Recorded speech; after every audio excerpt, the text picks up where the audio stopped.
ماں کے علاج کے لیے پیسے نہیں تھے، لہٰذا شرجیل نے چوری کرنے کا فیصلہ کیا۔ بازار سے ایک عورت کا پرس چھین کر بھاگنے لگا تو شہریوں نے اسے پکڑ لیا اور اس کی خوب دھلائی کی۔ پھر انہوں نے پولیس اسٹیشن فون کیا۔ پولیس شرجیل کو پکڑ کر لے گئی اور انہوں نے بھی بیچارے کو بہت مارا۔ شرجیل کا باپ اپنے بیٹے کی رہائی کے لیے پولیس اسٹیشن گیا تو تھانے دار کو بہت غصہ آیا۔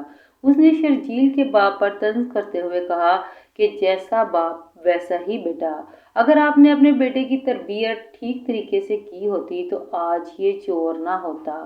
اس نے شرجیل کے والد کو دھکے دے کر پولیس اسٹیشن سے باہر نکالا۔ دوسرے دن انہوں نے شرجیل کو رہا کیا تو صبح گھر پہنچنے پر اسے پتہ چلا کہ اس کی والدہ کا انتقال ہو چکا ہے۔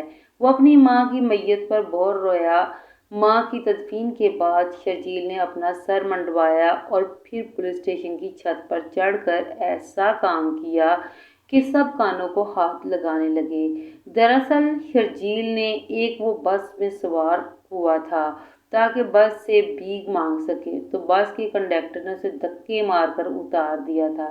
حیرت کی بات یہ تھی کہ نہ تو کسی بس میں سواری نے اسے کنڈکٹر کو منع کیا تھا اور نہ ہی کسی اور شخص نے اس بھیک مانگنے والے سے ہمدردی کا اظہار کیا تھا جو یہ سارا نظارہ اپنی آنکھوں سے دیکھ رہا تھا۔ میں نے اس بس کنڈکٹر کو روکا، اس بھیک مانگنے والے شخص کو سہارا دیا، اسے ایک جگہ پر بٹھایا، قریب پڑی ایک دکان کے واٹر کولر سے پانی بھرا اور اس کو پانی پینے کے لیے دیا۔ پھر میں اس کے پاس بیٹھ گیا، اس سے اس کی روادات سنی تو اس نے بتایا کہ میرا نام شرجیل سلیم ہے، میرا تعلق شیخوپورہ سے ہے، مجھ پر بھی عروج کا زمانہ رہا ہے، میرے دوست بھی تھے، رشتے دار بھی تھے، بہن بھائی بھی تھے، میرا سب کچھ تھا، مگر پھر میں نے ایک غلطی کی، بلکہ ایک ظلم کیا۔ اس ظلم کو کر کے میں یہ بھول گیا کہ جس پر میں نے ظلم کیا ہے وہ بھلے ہی کمزور ہے مگر اللہ تعالیٰ زبردست حکمت والا ہے، وہ زبردست انتقام لینے والی ذات ہے۔ مکافات عمل کو بھول گیا اور میں نے وہ ظلم کر دیا۔ وہ ظلم یہ تھا کہ میں نے ایک لڑکی سے محبت کی، لڑکی ذات کی کمہار تھی اور میں ایک زمیندار گھرانے سے تعلق رکھتا تھا۔ میرے گھر والے اس لڑکی کو اپنے گھر کی بہو بنانا نہیں چاہتے تھے اور اس لڑکی کے گھر والے بھی اپنی بیٹی کی شادی مجھ سے کرنے پر راضی نہیں تھے۔ میرے گھر والوں کو اس کی ذات پر اعتراض تھا، ان کو اپنے حسب و نسب پر فخر تھا، وہ میری شادی کسی ایسے خاندان میں کرنا چاہتے تھے جس کی وجہ سے نہ صرف ہمارا خاندان رشتے داروں اور تعلق واسطے والے لوگوں کی طرف سے مضبوط ہو بلکہ مالی طور پر بھی مزید مستحکم ہو جائے، کیونکہ جس گھر میں وہ میری شادی کرنا چاہتے تھے وہ لڑکی ایک ایسے گھرانے سے تعلق رکھتی تھی جن کی اپنی کاٹن کی فیکٹریاں تھیں، اس کے علاوہ مختلف کاروبار تھے، مگر میں اپنی ضد پر اڑا ہوا تھا۔ جب میرے اور میری محبوبہ کے گھر والے راضی نہ ہوئے تو ہم دونوں نے گھر سے بھاگ کر شادی کر لی۔ میری گھر والوں کی مرضی کے بغیر شادی کر لینے کے بعد کچھ عرصہ تک میرے گھر والوں نے مجھ سے ناراضگی رکھی اور پھر میں نے منت سماجت کر کے ان کو راضی کر لیا۔ تب میں سمجھ نہیں سکا تھا، لیکن میرے گھر والوں کا اس صلح کے پیچھے بھی ایک مقصد تھا کہ وہ مجھے کسی نہ کسی طرح اس بات پر قائل کر لیں کہ میں اپنی اس محبوبہ کو، جس کو اب میں بیوی بنا چکا تھا، طلاق دے دوں اور اپنے گھر والوں کی پسند کے مطابق شادی کر لوں۔ خیر میرے گھر والوں کی صلح ہوئی تو میں اپنے گھر واپس آ گیا۔ آہستہ آہستہ میری ذہن سازی کی جاتی رہی، مجھے میری بیوی کے خلاف کیا جاتا رہا اور کہتے ہیں نا کہ جہاں قطرہ قطرہ پانی پڑتا رہے تو بھلے ہی نیچے پتھر پڑا ہو تو اس پر بھی گھڑا پڑ جاتا ہے، نشان پڑ جاتا ہے۔ میرے ساتھ بھی ایسا ہی ہوا۔ ایک تو میں اپنا شوق پورا کر چکا تھا، آسان لفظوں میں کہوں تو اپنی ہوس مٹا چکا تھا، دوسری بات میری بیوی امیر سے ہو چکی تھی، تیسری اور اہم وجہ میں اپنے گھر والوں سے الگ ہو کر آزما چکا تھا کہ میرے گھر والوں کے بغیر دنیا میں کوئی اہمیت نہیں ہے۔ مجھے کوئی 2 دن کے لیے رکھنے پر بھی راضی نہیں ہے۔ میں جو کچھ بھی ہوں اپنے گھر والوں کی وجہ سے ہوں۔ ابھی میرے گھر والے میری ذہن سازی کر رہے تھے کہ اسی دوران میری ایک بیٹی پیدا ہو گئی۔ جب بیٹی پیدا ہوئی تو میرے گھر والوں نے مجھے ڈرانا شروع کر دیا اور کہا کہ اب تم پر اتنی ذمہ داری ہو گئی ہے، اب یہ ہو جائے گا وہ ہو جائے گا۔ تو انہوں نے مجھے اتنا خوف زدہ کیا کہ میں نے اپنی بیوی کو بیٹی کے ساتھ طلاق دے کر گھر سے فارغ کر دیا۔ اب اس کے پاس کوئی ٹھکانہ نہیں تھا۔ اس نے میری منت سماجت کی، مجھے قرآن کے واسطے دیے، مجھے کہا کہ میرے پاس رہنے کو، سر چھپانے کو کوئی جگہ نہیں ہے۔ ہمارے معاشرے کا یہ چلن ہے کہ اب مجھے میرے گھر والے برداشت نہیں کریں گے، میرے رشتہ دار برداشت نہیں کریں گے، میرے گاؤں اور محلے کے لوگ مجھے برداشت نہیں کریں گے۔ تم مجھ سے میرا سائبان نہ چھینو، تم مجھے طلاق نہ دو، میں تو اس قابل بھی نہیں ہوں کہ خود کو کہیں اور جا کر ایڈجسٹ کر سکوں۔ پھر میرے ساتھ تمہاری بچی بھی ہے۔ جب اس نے مجھے یہ بہت کی تو میرے دل میں تھوڑا رحم آیا، اور یہ بات میری والدہ اور باقی گھر والوں نے بھی محسوس کی تو انہوں نے فوراً کہہ دیا کہ تمہارے پاس کیا ثبوت ہے کہ یہ بچی اس کی ہے؟ ہم نے تمہیں فلاں فلاں ملازم کے ساتھ فلاں فلاں حالت میں دیکھا ہے۔ جب میرے گھر والوں نے یہ بات کی تو مجھے حیرانگی ہوئی۔ میری یہ ذہن سازی پہلے کر دی گئی تھی۔ پھر میری ماں نے آنسو بہاتے ہوئے کہا کہ ہم نے تمہارے ڈر کی وجہ سے تمہیں نہیں بتایا، اور ورنہ تمہاری بیوی کے چلن کوئی اچھے نہیں تھے۔ ہم نے فلاں فلاں ملازم کو اس کے لیے فارغ کیا ہے کہ اس کے ساتھ ناجائز تعلقات تھے۔ یہ بات سننے کی دیر تھی کہ میری بیوی تو بے ہوش ہو گئی، مگر اس کی زمین پر گرنے سے پہلے ہی میں نے اسے طلاق دے دی۔ میرے گھر والوں نے اس کو اٹھا کر گھر سے باہر پھینکوا دیا۔ وہ ایک عرصے تک ہمارے گھر آتی رہی، یہاں تک کہ اس سے تنگ آ کر ہم لوگوں نے وہ بدل دیا، کہیں اور منتقل ہو گئی۔ اس کے بعد مجھے پتہ نہیں وہ لڑکی کہاں گئی، لیکن پھر میں نے شادی کر لی۔ وہ شادی میں نے گھر والوں کی مرضی سے کی۔ پھر ہمارے کاروبار کا بٹوارا ہو گیا۔ میرے حصے میں جو کاروبار آیا اس میں سے زیادہ حصہ میری موجودہ بیوی نے اپنے نام منتقل کروا دیا۔ جو لوگ کاروبار کرتے ہیں ان کو پتہ ہوگا کہ کاروبار کے معاملات بعض دفعہ انسان کو بڑے بڑے گھاٹے آ جاتے ہیں۔ میرے ساتھ بھی ایسا ہی کچھ ہوا۔ میں نے اپنی جگہ کمائی کا 85% حصہ انویسٹ کر دیا اور وہاں سے مجھے خسارہ ہی ہوا۔ میں تقریباً کنگال ہو گیا۔ میں نے اپنی بیوی سے مدد مانگی تو میری بیوی نے نہ صرف میری مدد کرنے سے انکار کر دیا بلکہ مجھے زوال میں دیکھ کر مجھے چھوڑ دیا۔ اس نے مجھ سے طلاق لینے کے بعد میری ہی کمپنی کے ایک ملازم سے نکاح کر لیا۔ اس سارے وقت کے دوران میری والدہ سخت بیمار رہنے لگی اور ابا کے پاس کچھ نہیں بچا کہ ماں کے علاج پر لگاتا۔ میری بہن بھائیوں نے میرے ساتھ کسی قسم کا کوئی تعاون نہ کیا۔ میرے پاس آخری سہارا میری بیوی تھی، وہ بھی مجھے چھوڑ کر چلی گئی تھی۔ میں بالکل خالی ہاتھ رہ گیا۔ پھر ایک عرصہ تک میں اپنی سابقہ بیوی اور بیٹی کو تلاش کرتا رہا، مگر وہ مجھے کہیں نہیں ملی۔ جب میرے پاس اور کوئی صورت نہیں رہی تو میں نے بھیک مانگ کر کھانا شروع کر دیا۔ میں تو خود بھیک مانگ لیتا، لیکن ماں باپ کے بارے میں جب سوچتا تو مجھے بہت افسوس ہوتا۔ ماں مسلسل 3 سے 4 مہینے تک بیمار رہی اور اب وہ چارپائی کے ساتھ لگ چکی تھی، اس لیے اس کی حالت دیکھتا تو میرا دل باہر آ جاتا۔ اس سے زیادہ جب میں اپنے باپ کو بے بس دیکھتا کہ وہ اپنی بیوی کے بارے میں کچھ بھی نہیں کر پا رہا تھا تو اس کا بھی مجھے افسوس ہوتا۔ مجھے اس بات کا افسوس ہوتا تھا کہ نہ میں اچھا بیٹا بن پایا، نہ ہی ایک اچھا شوہر۔ آج اماں نے مجھے اپنے پاس بلایا، میں ان کے قدموں میں بیٹھ گیا۔ میری ماں مجھ سے کہنے لگی، بیٹا میری بات غور سے سنو، اگر ہو سکے تو اپنی ماں کو معاف کر دینا۔ میں اپنی ماں سے کہہ رہا تھا کہ ماں کس بات کی معافی مانگ رہی ہیں، جس پر ماں مجھ سے کہنے لگی، آج اگر تیری ماں ایک اچھی عورت ہوتی تو یوں تیری بیوی تجھ سے جدا نہ ہوتی۔ مجھ سے جتنا ہو سکا میں نے تمہیں تمہاری بیوی کے بارے میں اکسایا اور آخرکار وہ تجھے چھوڑ کر چلی گئی۔ میں نے کہا، ماں میری قسمت ایسی ہی تھی، یہ کسی کے اکسانے کی بات نہیں بلکہ میں خود ہی ایک اچھا انسان نہیں تھا۔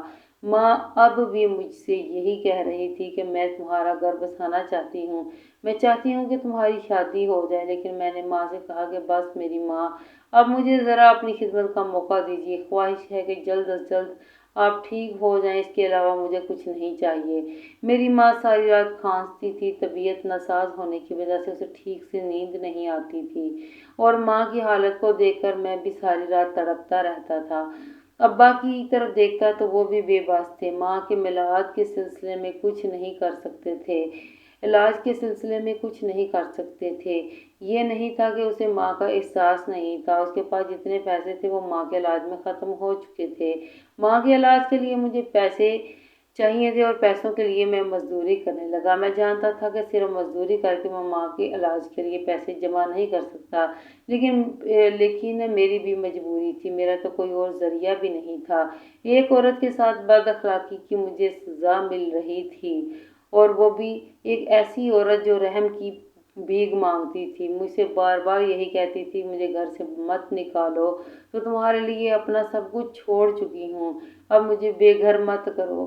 مگر اس وقت میں اندھا تھا، میرے سینے میں دل نہیں تھا۔ اب جب کہ میں مزدوری کر رہا تھا اور مزدوری کے دوران تھوڑا سا بھی ریسٹ کرنے کی کوشش کرتا ہوں تو ٹھیکیدار مجھ پر چیختا ہے، وہ مجھے آرام نہیں کرنے دیتا۔ مزدوری کے دوران میری ملاقات کاشف سے ہوئی، وہ بھی گھر سے نکلا تھا چار پیسے کمانے کے لیے، کافی افسردہ تھا۔ دوپہر کے کھانے کے وقت ہم دونوں کی آپس میں ملاقات ہوئی تو میں نے کاشف سے پوچھا کہ جب سے تم مزدوری پر آئے ہو میں تمہارے چہرے پر ایک عجیب سی پریشانی دیکھ رہا ہوں، خیریت تو ہے؟ یہ سن کر کاشف کی آنکھوں میں آنسو آ گئے۔ اس نے مجھے اپنی جگہ سے اٹھایا اور کہا کہ سائیڈ پر ہو جاؤ، میں تمہیں ایک بات بتانا چاہتا ہوں۔ گو کہ میں ایسا کبھی نہیں چاہتا تھا، لیکن اب میری مجبوری ہے، کیونکہ اگر میں نے نہ بتایا تو میرا دل پھٹ جائے گا، سب کے سامنے رونا شروع کر دوں گا۔ میں نے کاشف سے کہا بتاؤ کیا بات ہے؟ جس پر وہ کہنے لگا میری 5 سال کی بچی تھی، کافی بیمار تھی، محلے والوں سے میں نے مدد کی بھیک مانگی، مگر افسوس کہ آج کل کے زمانے میں کوئی کسی کا نہیں۔ پورا محلہ اس بات سے واقف ہے کہ میری شازیہ بیٹی بیمار ہے، پچھلے 1 سال سے وہ مسلسل بستر پر تھی۔ ہمارے محلے کے ایک مولوی صاحب تھے، وہ بہت اچھے تھے، اکثر وہ میری بیٹی کے علاج کے لیے چندہ جمع کرتے، جو پیسے لوگ مسجد کی تعمیر کے لیے دیتے تھے وہی پیسہ وہ مجھے بھی اپنی بیٹی کے علاج کے سلسلے میں بھی دیتے تھے، اور مجھ سے یہی کہتے تھے کہ میرے حق میں دعا کرنا۔ مولوی صاحب کے جانے کے بعد کوئی بھی محلے میں ایسا شخص نہیں جس نے میری مدد کی ہو، اور آج میری بیٹی کا انتقال ہو چکا ہے۔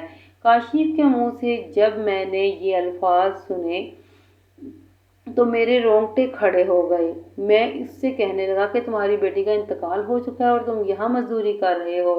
جس پر وہ چیخ کر کہنے لگا کہ رات 2 بجے کے قریب میری بیٹی کا انتقال ہوا تھا۔ میری بیوی رونا چاہتی تھی، لیکن میں نے منع کیا کہ تمہارے رونے کی آواز محلے والوں تک نہیں آنی چاہیے، کیونکہ جن لوگوں نے پہلے ہماری مدد نہیں کی تو وہ ہماری بیٹی کے کفن دفن کے لیے ہماری کیا مدد کریں گے؟ یہ کام بھی ہمیں خود ہی کرنا پڑے گا۔ میری بیوی نے میرے حکم کی تعمیل کی، حالانکہ اس کا دل پھٹا ہوا تھا، وہ رونا چاہتی تھی لیکن اپنے آپ پر قابو رکھا ہوا تھا اور صبر سے کام لے رہی تھی۔ وہ مجھ سے کہنے لگی کہ بھائی میرے پاس اتنے پیسے بھی نہیں کہ میں بچی کے کفن دفن کا انتظام کر سکوں۔ پرانی سی چادر میں اپنی بیٹی کو وہاں گھر چھوڑ کر آیا تھا اور بیوی سے یہی کہا تھا کہ آج مزدوری سے جتنے پیسے حاصل ہوں گے اس میں بیٹی کی تدفین کے لیے کفن خریدوں گا، تدفین کر لیں گے۔ کاشف کی یہ بات سن کر میرا دل پھٹنے لگا، میں اس کے سامنے رونے لگا، حالانکہ میں نے تو اس بچی کو دیکھا تک نہیں تھا، لیکن اس کے باپ کی آنکھیں سب کچھ بیان کر رہی تھیں۔ دنیا میں نے کسی انسان کو اتنا مجبور نہیں دیکھا جتنا کاشف میرے سامنے مجبور کھڑا تھا۔ ماں کی دوائی کے لیے پیسے جمع کر رہا تھا، لیکن اب میری جیب میں جو کچھ بھی تھا میں نے نکال کر کاشف کو دے دیا، یہی سوچتے ہوئے کہ اس کا صلہ ملے گا مجھے اور اللہ تعالیٰ میری ماں کو شفا دے دے گا۔ ٹھیکیدار سے بھی میں نے خود بات کی، اس سے کہا کہ یہ جو سامنے آدمی کھڑا ہے اس کی بیٹی کا انتقال ہو چکا ہے اور بیٹی کے کفن کے پیسے تک اس کے پاس نہیں ہے، اگر ہو سکے تو اسے دہاڑی وقت سے پہلے دے دو تاکہ یہ گھر چلا جائے۔ ٹھیکیدار نے جب یہ سنا تو اس کا منہ کھلے کا کھلا رہ گیا۔ وہ کاشف کے پاس آیا، کاشف کو گلے سے لگایا، پھر اس سے کہا کہ مجھے کیوں نہیں بتایا تمہاری بیٹی کا انتقال ہو چکا ہے؟ بیٹی کا جنازہ گھر میں پڑا ہے اور تم یہاں مزدوری کر رہے ہو۔ اس نے کانپتے ہوئے ہاتھوں سے اپنی جیب سے بٹوا نکالا اور پھر اس میں سے جتنے پیسے تھے وہ کاشف کو دے دیے۔ پھر رو کر معافی مانگ کر اس کے سامنے کہنے لگا، مجھے معاف کر دینا، میں نے تمہارے ساتھ بہت بدتمیزی کی، میں نہیں جانتا تھا کہ تجھ پر تو قیامت ٹوٹ پڑی ہے، مجھے معاف کر دینا۔ کاشف وہاں سے واپس گھر چلا گیا۔ میں بھی اس کے ساتھ تھا۔ اس کے گھر کا عجیب منظر تھا، وہ سچ کہہ رہا تھا، اس کے محلے کے لوگ بہت عجیب تھے۔ ماں نے جیسے دیکھا کہ اس کا شوہر اپنی بیٹی کے لیے کفن لے آئے تو وہ دھاڑے مار مار کے رونے لگی۔ اس کی رونے کی آواز سن کر محلے کے لوگ اس کے گھر میں جمع ہونے لگے اور اسے پوچھنے لگے کہ کیا ہوا شازیہ کو۔ لیکن جب اس نے بتایا کہ میری بیٹی تو رات کے 2 بجے انتقال کر گئی تھی تو وہ الٹا کاشف کی بیوی پر ناراض ہونے لگے اور کاشف سے بھی کہنے لگے کہ تم نے تو ہمیں پہلے کیوں نہیں بتایا، ہم تمہارے لیے، تمہاری بیوی کے لیے کھانے کا بندوبست کرتے۔ لیکن کاشف نے یہی کہہ کر انہیں خاموش کروا دیا کہ مجھے تمہاری ہمدردی کی ضرورت نہیں، میں تمہارے کھانے کا بھوکا نہیں تھا، مگر افسوس کہ یہ ہمدردی اب آئی ہے جبکہ میری بیٹی مجھ سے جدا ہو چکی ہے، مجھے چھوڑ کر ہمیشہ ہمیشہ کے لیے جا چکی ہے۔ خیر اب بھی میں تم لوگوں کو نصیحت کروں گا کہ خدارہ محلے کے غریب لوگ ایسے بھی لوگ ہیں جو مجھ سے بھی زیادہ غریب ہیں اور محتاج ہیں، اور اس کا احساس کرو، ان کا سہارا بنو، اس سے پہلے کہ ان کے گھر بھی کوئی اس طرح کا حادثہ نہ ہو جائے۔ شازیہ کی تدفین کے بعد میں نے کاشف کو الوداع کیا اور پھر گھر آیا۔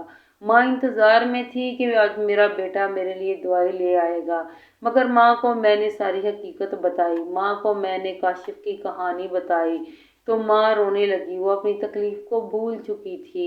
مجھ سے یہی کہتی کہ بیٹا تم نے بہت اچھا کیا جو اس شخص کی مدد کی۔ میں ماں کی آنکھیں پڑھ سکتا تھا۔ دوسرے دن یہی سوچ کے دوبارہ مزدوری پر چلا گیا کہ آج ماں کی دعا کا بندوبست ضرور ہو جائے گا۔ مزدوری کے دوران ہی ٹھیکیدار سے بد کلامی ہوئی۔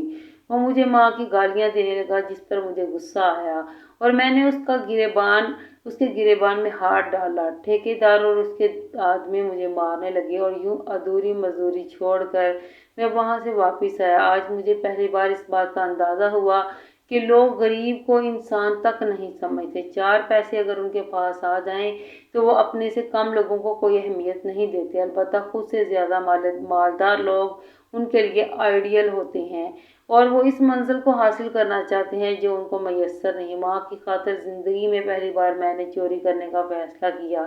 اس کے علاوہ میرے پاس راستہ موجود نہیں تھا۔ مجھے 5 سے 8 ہزار روپے کی ضرورت تھی جو کہ میرے پاس موجود نہیں تھے۔ بازار کی طرف رخ کیا، میں نے ایک ایسی عورت دیکھی جو بڑی سی گاڑی سے باہر نکلی تھی۔ اپنے لباس اور شکل سے بہت مالدار خاتون معلوم ہو رہی تھی اور اس نے ہاتھ میں پرس اٹھائے ہوئے تھے۔ مجھے اس بات کا یقین تھا کہ پرس میں کافی پیسے ہوں گے۔ میں ایک اچھے موقع کی تلاش میں کھڑا رہا، پھر مجھے ایک موقع ملا اور میں نے اس سے وہ پرس چھینا اور تیز تیز بھاگنا شروع کیا اور مجھے دیکھ کر چلانا شروع کیا اور کہا چور میرا پرس لے کر جا رہا ہے۔ لوگوں نے اس کی چیخنے کی آواز سنی تو میرا پیچھا کیا، بھاگ رہے تھے۔ کچھ لوگ تو آگے والے لوگوں کو کہہ رہے تھے کہ چور آ رہا ہے، اسے روکو۔ کچھ لوگ میرے سامنے ہوئے، مجھے گرا دیا اور پھر سب میرے اوپر چڑھے۔ پہلے تو انہوں نے مجھے خوب مارا پیٹا، مار کے جب تھک گئے تو پولیس کو فون کیا۔ ہر شخص اپنے کمنٹ پاس کر رہا تھا۔ ایک کہہ رہا تھا کہ کل بھی اسی نے ہی چوری کی تھی۔ ایک شخص کہنے لگا کہ کل میری جیب کو تراشا گیا اور مجھے امید ہے کہ یہی ہوگا۔ ان لوگوں کی وجہ سے پورا شہر تباہ ہو چکا ہے۔ جتنے منہ اتنی باتیں۔ میں شرم سے سر جھکائے کھڑا تھا۔ شاید یہ میری زندگی کی پہلی اور آخری چوری تھی جو کہ وہ بھی ناکام ہوئی۔ تھوڑی دیر بعد پولیس آئی اور وہ مجھے پکڑ کر لے گئی۔ اس کے بعد جیل میں بند کر دیا۔ وہ میری تلاشی لینے لگے لیکن میری جیب میں تو کچھ نہیں تھا۔ اس کے بعد انسپکٹر صاحب نے مجھ سے کہا کہ اب تک کہاں اور کیا کیا چرایا ہے۔ لیکن میں نے انسپکٹر صاحب سے یہی کہا کہ زندگی کی یہ میری پہلی چوری تھی، وہ بھی ماں کی دعا کی وجہ سے میں پریشان تھا۔ انسپکٹر صاحب میری طرف مسکرا کر کہنے لگے، اور یہی کہہ رہا تھا کہ دنیا کا ہر چور اپنے آپ کو معصوم سمجھتا ہے اور یہی کہتا ہے کہ یہ پہلی بار ہی میں چرا رہا ہوں۔ میں تم جیسے لوگوں کو اچھی طرح جانتا ہوں۔ میں ابا کی وجہ سے پریشان تھا، یہ نہیں چاہتا تھا کہ کسی طرح ابا کو پتہ چل جائے، لیکن ابا مجھے تلاش کرتے ہوئے پولیس اسٹیشن پہنچ گئے۔ میں ابا سے آنکھیں نہیں ملا سکتا تھا، لہٰذا سر جھکا ہوا تھا، اس کے سامنے کھڑا تھا، اور انسپکٹر صاحب ابا پر طنز کر رہے تھے، اسے اس بات کا طعنہ دے رہے تھے کہ جیسا باپ ویسا ہی بیٹا، آپ نے اپنے بیٹے کی تربیت ٹھیک نہیں کی، ورنہ یہ یوں چوریاں نہ کرتا۔ میں جیل سے انسپکٹر پر چلا رہا تھا کہ مجھے مار ڈالو، میرے ساتھ جو سلوک کرو، لیکن میرے باپ کو ایسی باتیں مت سناؤ۔ لیکن جب انسپکٹر کو پتہ چلا کہ باپ کی بے عزتی پر بچے کو غصہ آ رہا ہے تو وہ میرے باپ سے پہلے سے بھی زیادہ بدسلوکی کرنے لگا۔ پہلے ابا کو گریبان سے پکڑا، پھر دھکا دے کر پولیس اسٹیشن سے باہر نکالا۔ وہ دن میری زندگی کا سب سے تاریک دن تھا، جب میں نے دیکھا ابا میرے سامنے گرے تھے اور انسپکٹر نے ابا کو لات ماری تھی۔ میرے دل میں آیا کہ اس کی جان لے لوں، لیکن میں بے بس تھا۔ انسپکٹر سے میں کچھ نہیں کہہ سکتا تھا کیونکہ میں تو سلاخوں کے پیچھے تھا۔ ابا وہاں سے چلا گیا، رات میں نے وہیں جیل میں گزاری۔ صبح مجھے جیل سے رہا کر دیا گیا، لیکن جیسے ہی گھر پہنچا تو قیامت میرے سر پر ٹوٹ پڑی تھی۔ ابا جان اور محلے کے لوگ گھر میں رو رہے تھے، ماں کا انتقال ہو چکا تھا، میری دنیا ہی اجڑ چکی تھی، اور اب میرے پاس ایسا کچھ نہیں بچا تھا، ایسی کوئی وجہ نہیں تھی جس کی وجہ سے میں زندہ رہتا۔ ماں کی تدفین تک صبر کیا، اور پھر اس کے بعد پٹرول کی ایک بوتل ہاتھ میں لی اور پولیس اسٹیشن بیرونی دروازے کی مدد سے میں چھت پر چڑھ گیا۔ یہ شام کا ٹائم تھا جب میں نے اپنے اوپر پٹرول چھڑک دیا اور آگ لگا دی، پھر پولیس اسٹیشن کی چھت سے نیچے چھلانگ لگا دی۔ کئی ایسے لوگ تھے جو میری ریکارڈنگ کر رہے تھے۔ میں نے پولیس اسٹیشن کے سامنے ہی تڑپ تڑپ کر اپنی جان دے دی۔ یہ میرا نصیب تھا کہ میں نے حرام موت کو گلے لگایا۔ مرنے سے پہلے کچھ لمحے مجھے اپنی بیوی کی یاد آ رہی تھی، کس طرح ہاتھ جوڑ کر وہ میری منت کر رہی تھی، لیکن میں نے اس وقت اسے اپنی زندگی سے نکال دیا تھا اور بیٹی بھی اسی کے حوالے کر دی تھی۔ اپنی اس داستان سے میں فقط اتنا کہنا چاہوں گا کہ اگر آپ کسی کا دل دکھاتے ہیں اور اس پر ظلم کرتے ہیں تو پھر ایک دن ایسا بھی ضرور آئے گا کہ آپ پر ظلم کیا جائے گا اور کوئی بھی آپ کا ساتھ نہیں دے پائے گا۔